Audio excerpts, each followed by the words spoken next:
ইল্লাল্লাহ লা ইলাহা বক্তা লা ইলাহা ইল্লাল্লাহ লা ইলাহা ইল্লাল্লাহ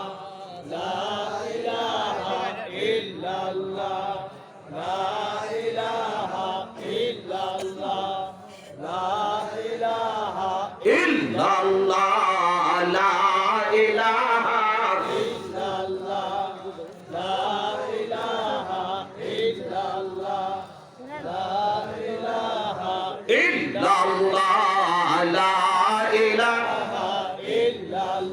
জোরে লা ইলাহা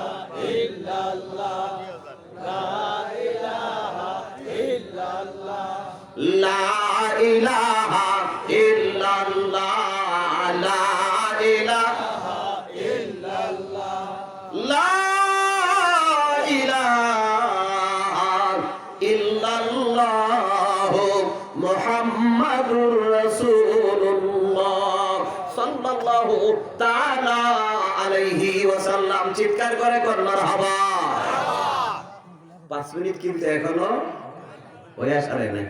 আপনাদের এত মহব্বত, এত আগ্রহ, এই জন্যই তো কয় জাকের দল জেহাদি দল।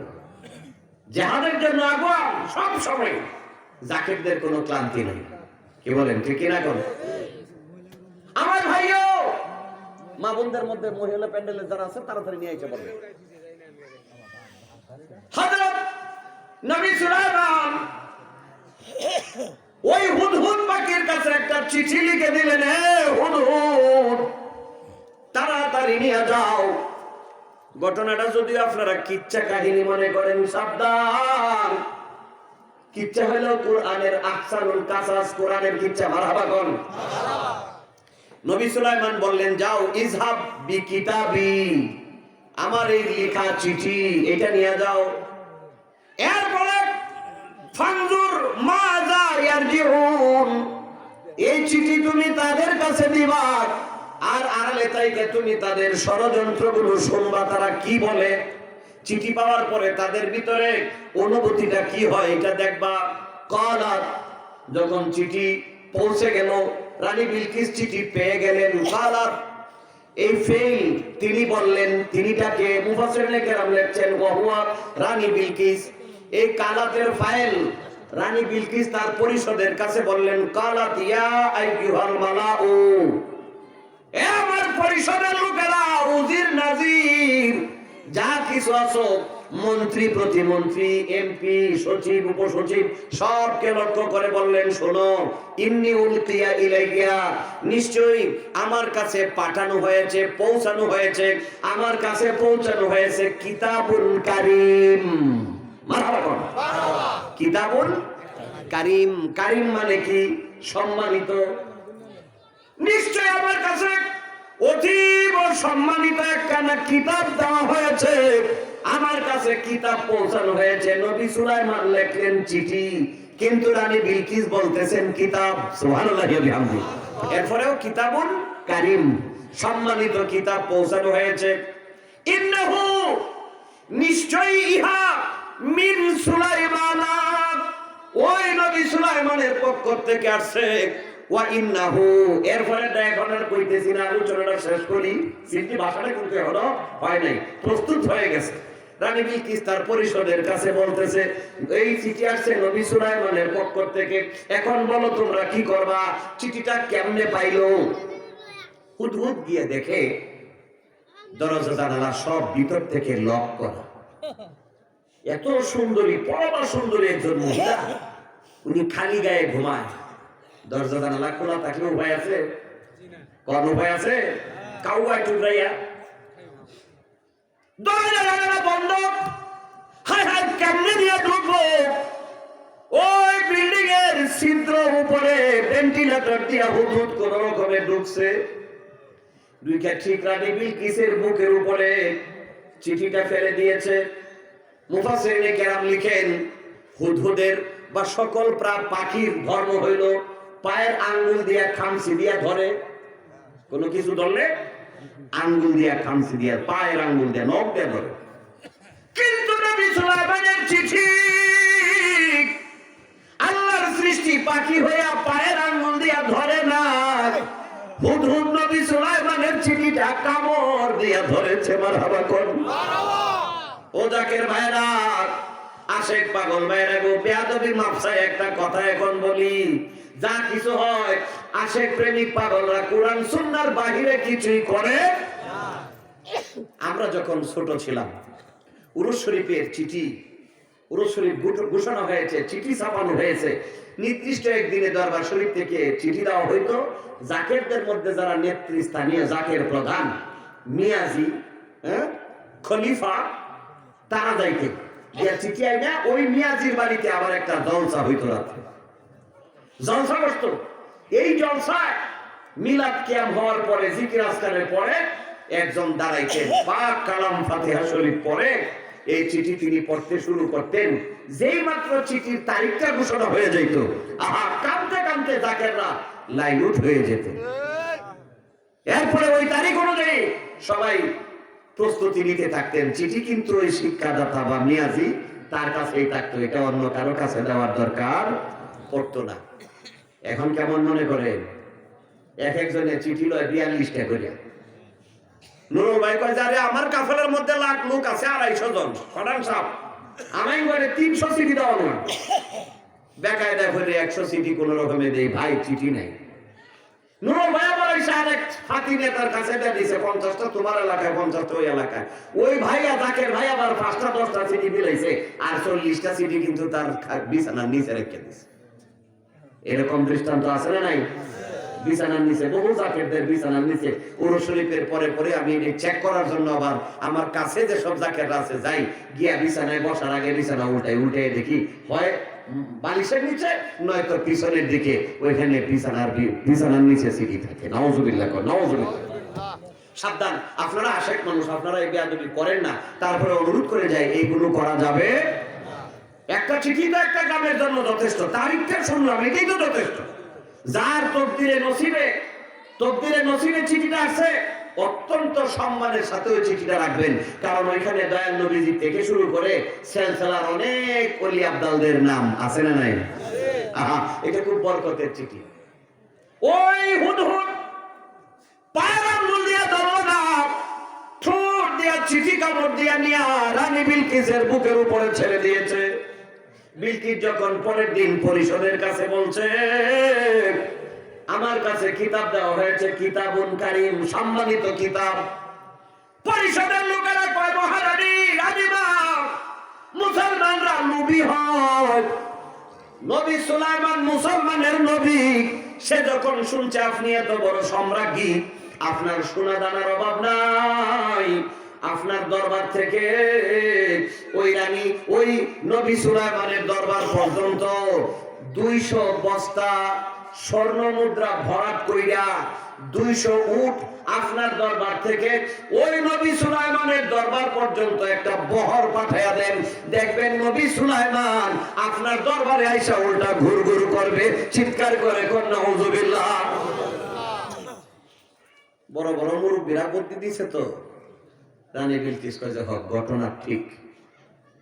তো স্বর্ণ মুদ্রা দিয়া, হীরা জহরত ইত্যাদি দিয়া 200 বড় বড় বস্তা রেডি কইরা 200 উট রেডি করা হয়েছে। সকালবেলা এই উটেরা নবী সুলাইমানের দরবারের দিকে যাবে। হুট দৌড়ে আসা নবী সুলাইমানের কইয়ে দিছে, হুজুর এই পরামর্শ এরা করতেছে। হযরত নবী সুলাইমান বলেন, অসুবিধা নেই, এ জিনের বাচ্চারা কোথায়? বড় বড় জিন পরির বাচ্চারা সালাম দিয়া কল, লাব্বাইক ওয়া সাদাইক ইয়া নবী সুলাইমান, হাজির আছি। তোমরা কি একটা কাজ করতে পারবা? যে কি কাজ? আমার দরবার থেকে রানী বিলকিসের দরবার পর্যন্ত 450 মাইল। সুবহানাল্লাহ কইবেন না? 450 মাইল। রানী বিলকিসের দরবার পর্যন্ত, সাবা নগরী পর্যন্ত একটা স্বর্ণের রাস্তা বানিয়ে দিবা।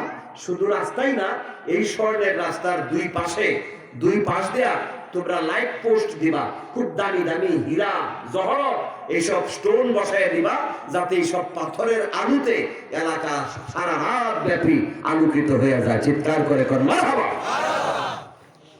পরের দিন সকালবেলা রানী বিলকিসের ওই খাদেম কুদ্দামরা 200 উট নিয়ে যখন নবী সুলাইমানের দরবারের দিকে রওনা করলো, বিলকিসের দরবার থেকে বের হইছে, হায় হায় বাড়ির বের হয়ে গেটের বাহিরে গিয়া দেখে হযরত নবী সুলাইমান সড়ক, বিশাল সাইনবোর্ড দেখা যায় নবী সুলাইমানের নামে রাস্তা, তাও যেন তেন রাস্তা না, স্বর্ণের রাস্তা। শুধু রাস্তা না, রাস্তার দুই পাশে তো দামি দামি পাথর বসানো আছে, যে পাথরের আলোতে এলাকা আলোক উজ্জ্বল হয়ে গেছে। সবগুলো ব্যাক করছে। রানী বিলকিস কি ব্যাপার, আসলা কেন?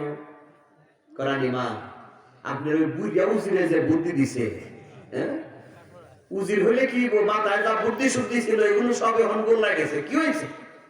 উকি দিয়া দেখেন নবী সুলাইমান যে বড় রাস্তা আপনার গেট পর্যন্ত আইনে রাখছে, ওই রাস্তা যদি আপনি 2 হাত কাটেন, এইরকম উট 400 উঠে ওই 2 হাত রাস্তার স্বর্ণ নিয়ে যাইতে পারবেন। ভালো লাগবে। রানী বিলকিস আইসা দেখে কয়, হায় হায় সর্বনাশ, তোমরা না কইছো মুসলমান গরিব হয়, এত স্বর্ণ তো আমার জীবনেও দেখিনি, এটা চাকরিকারি কথা এত বড় রাস্তা বানিয়ে দিছে। রানী বিলকিস কোনো অসুবিধা নাই, উনি সংবাদ পাঠিয়ে দিছে, হুজুর আমি রানী বিলকিস সরাসরি আপনার দরবারে আসবো, এই রাস্তাই ব্যবহার করবো। সুবহানাল্লাহ। নবী সুলাইমান তিনি একটা বুদ্ধি আটকাইলেন। উনি রানী বিলকিস মানবী না দানবী, এটা কি মানুষ না অন্য কিছু, এটা যাচাই করার জন্য ঠিক নবী সুলাইমানের দরবারের যে গেট, এই গেটের মধ্যে একটা হাউস বানাইলেন। হাউস পানিতে মাছেরা দৌড়দৌড়ি করতেছে। ওই সময়ের ওই তদানীন্তন আমলের একটা সিস্টেম ছিল, রাজা বাদশাদের বাড়ির গেটে পানি বুঝাই করা হাউস থাকতো, পানি অল্প থাকতো 1-1.5 ফুট। সম্মানিত মেহমানরা আসলে ওইখানে এসে এই হাউসের মধ্যে পানিতে পা ভিজাইয়া তারপরে গিয়ে রাজদরবারে উঠবে। রাজদরবারে তো জুতা পায়ে যাওয়া যায় না, তো জুতাটা হাউসের আগে খুইলা এই হাউসের পানিতে হাইটা হাইটা আনন্দে উল্লাসে পাও ভিজাইয়া গিয়ে রাজদরবারে উঠবেন। তো রানী বিলকিস যখন আইসা দেখছে যে নবী সুলাইমানের গেটের সামনে হাউস, এই হাউসের মধ্যে মাছ দৌড়াদৌড়ি করতেছে, বাদশাহী আইন অনুযায়ী উনি জুতা খুললেন এবং হাউসে পাড়া দিবেন যাতে শাড়ি না ভিজে, এই জন্য তিনি শাড়িটা, এই কোরআন শরীফের ভিতরে ঘটনাটা আছে, হ্যাঁ আপনারা দেখবেন পরে বা আলেমুল আমাদেরকে বাংলায় লেখা আছে, দেখবেন উনি তার যে কাপড় এটা হাঁটু পর্যন্ত উঠায় নিলেন, চিৎকার করে কোন সুবহানাল্লাহ। যখন পাড়া দিছে উনি তো মনে করছে পানি, দেখাও যায় পানি, কিন্তু পাড়া দিয়ে উনি লজ্জা পেয়ে গেছে, হ্যাঁ এটা তো পানি না। ভালো লাগে পানি, ঠিক আছে, কিন্তু পানির উপরে পাড়া দিলে পরে এই পানিতে ভিজে না, পানির উপরে একটা মোটা পুরো গ্লাস ফিট করা আছে, যে গ্লাসের নিচে পানি। উনি পাড়া দিছে ঠিকই, পাটা পানিতে যাওয়ার কথা, কিন্তু পা পানিতে গেল না। নবী সুলাইমান দেখলেন যে রানী বিলকিসের পা গুলো মানুষের যেমন পা পাতা থাকে, নিচে পিঠ থাকে, উপরে নখ থাকে, আঙ্গুল থাকে সামনে, কিন্তু জিন পরি দেও দানবের পাটা থাকে উল্টা, পায়ের গোড়ালিটা সামনে, পাতাটা পিছনের দিকে, পায়ের আঙ্গুল পিছনের দিকে। রানী বিলকিসের ঠিক এই সিস্টেম ছিল, পা গুলো ছিল উল্টা দিকে, আঙ্গুল ছিল উল্টা দিকে, পায়ের গোড়ালিটা সামনের দিকে। এইটা প্রমাণ করার জন্যই নবী সুলাইমান এই কাবারটা করে রেখেছিলেন। এবং রানী বিলকিস এখানে এসে ওই জায়গায় পাড়া দিয়া সে লজ্জিত হয়ে গেছে। হযরত নবী সুলাইমানের সামনে গিয়া নিজেকে সারেন্ডার করে মুসলমান হয়ে নবী সুলাইমানের সাথে তার বিয়ে হয়েছিল। তবে এই রানী বিলকিস নবী সুলাইমানের 300তম স্ত্রী হইলেন। চিৎকার করে কোন মারহাবা। অনেক ঘটনা এখানে আছে। যখন রানী বিলকিস হযরত নবী সুলাইমানের দরবারে ওই হাউস পার হয়ে এসে গেছে, নবী সুলাইমান দেখলেন এটা তো ভুল হয়ে গেছে। কি বল? হ্যাঁ হ্যাঁ, এই এত দামি একটা প্রদেশের সম্রাজ্ঞী, তাকে আমি বসতে দিব কোথায়? আমি তো সিংহাসন তৈরি করি নাই। তাড়াতাড়ি করে জিনের বাচ্চাকে বললেন, এই তাবিকুম মিনাল জিন্নি, শক্তিশালী জিনের বাচ্চা, তাকে বললেন তুমি তাড়াতাড়ি রানী বিলকিসের ওই সিংহাসনটা, যে সিংহাসনে সে বসে তার সাবানগরীতে, ওই সিংহাসনটাই আমার দরবারে মুহূর্তের মধ্যে এনে কি দিতে পারবে? কালা তাবিকুম মিনাল জিন্নি, জিনের বাচ্চা দাঁড়ায় কয়, হুজুর আনা আতিকা বিহি, আমি ওই রানী বিলকিসের সিংহাসনটা আনতে পারবো, শর্ত হলো কয়েক ঘন্টা সময় আমাকে দিতে হবে। নবী সুলাইমান বলেন এত সময় আমার হাতে নাই বাবা, আরো দ্রুত করতে হবে। কালা ইন্নাহু ইলমুল কিতাব, আল্লাহ পাক কালামে পাকে ঘোষণা দিয়েছেন ওই নবী সুলাইমানের একজন আশেক ছিলেন, একজন মুরিদ ছিলেন, একজন খাদেম ছিলেন। ওই নবী সুলাইমানের যে মুরিদ তার কি নাম, এইটা মুফাসসিরিনে কেরাম লিখেছেন ওয়া হুয়া আসিফ ইবনে বরখিয়া। ওই মুরিদের নাম ছিল আসিফ ইবনে বরখিয়া। উনি দাঁড়ানা জুরহাত করে কই হুজুর আনা আতিকা বিহি কাবলা আইয়ার তাদা ইলাইকা তারফুক। হুজুর গো বেয়াদবি মাফ করবেন, আপনি যদি আমাকে হুকুম দেন, আপনি আমার মুর্শিদ, আমি আপনার গোলাম, চোখের পলক ফেলতে যে সময় লাগে তার চাইতেও কম সময়ে রানী বিলকিসের সিংহাসন আপনার দরবারে হাজির হবে। মুফাসসিরিনে কেরাম লিখেছেন একজন মুরিদ হইয়া এত দূর থেকে এত বড় সিংহাসন কেমনে আনলেন? এটাকেই বলা হয় ইলমে বেলায়েত। চিৎকার করে কোন সুবহানাল্লাহ। ইলমে বেলায়েত, কারণ মুর্শিদ তার মুরিদকে ইলমে বেলায়েতের শিক্ষা দিয়ে থাকেন। এটা কোনো কাগজ লাগে না, কলম লাগে না, কিতাব লাগে না, কিচ্ছু লাগে না। এটা শুধু লাগে মোহব্বতের আকর্ষণ আর প্রেমের চাহনি। সুবহানাল্লাহ সুবহানাল্লাহি ওয়া বিহামদিহি।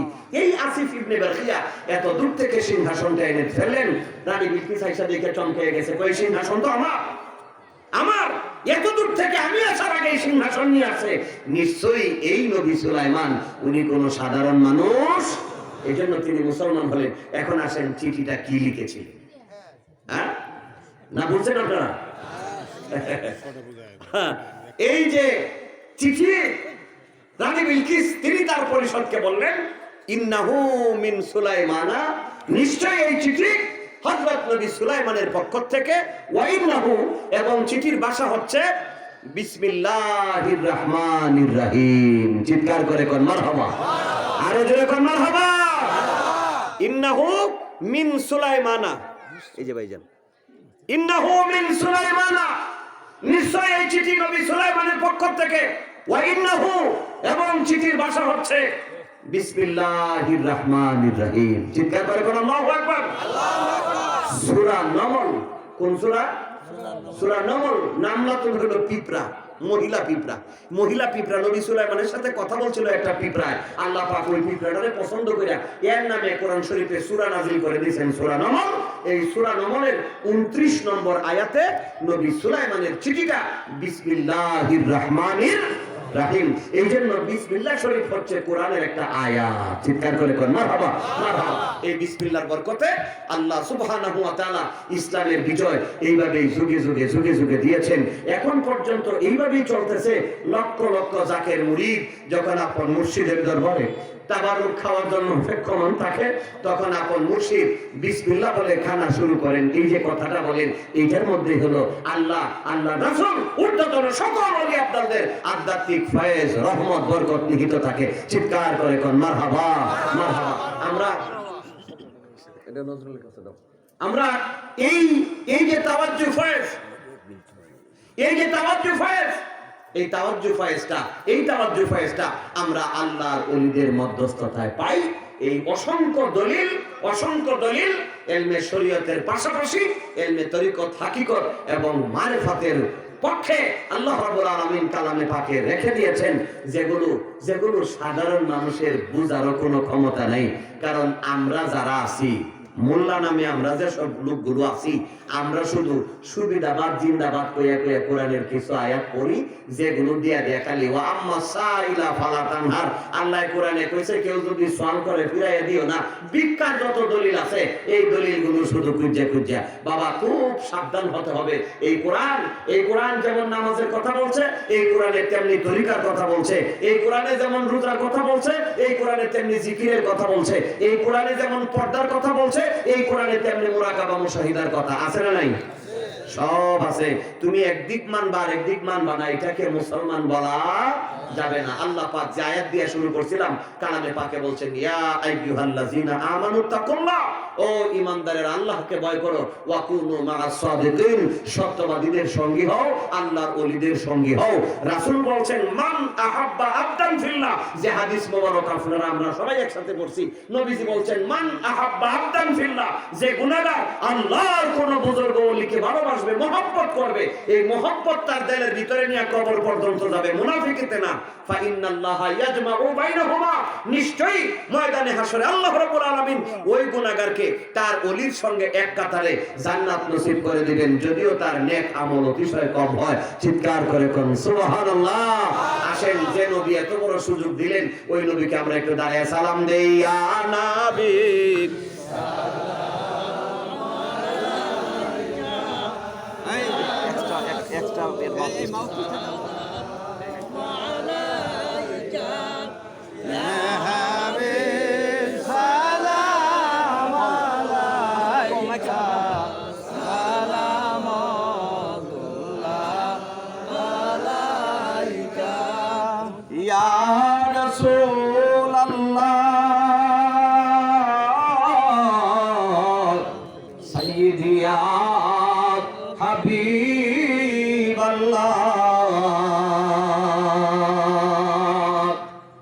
নবী গো, মুদের মরণে দয়া করে কাছে আসিও, পাগলদের কবরে তুমি পাশে থাকিও, আশেকদের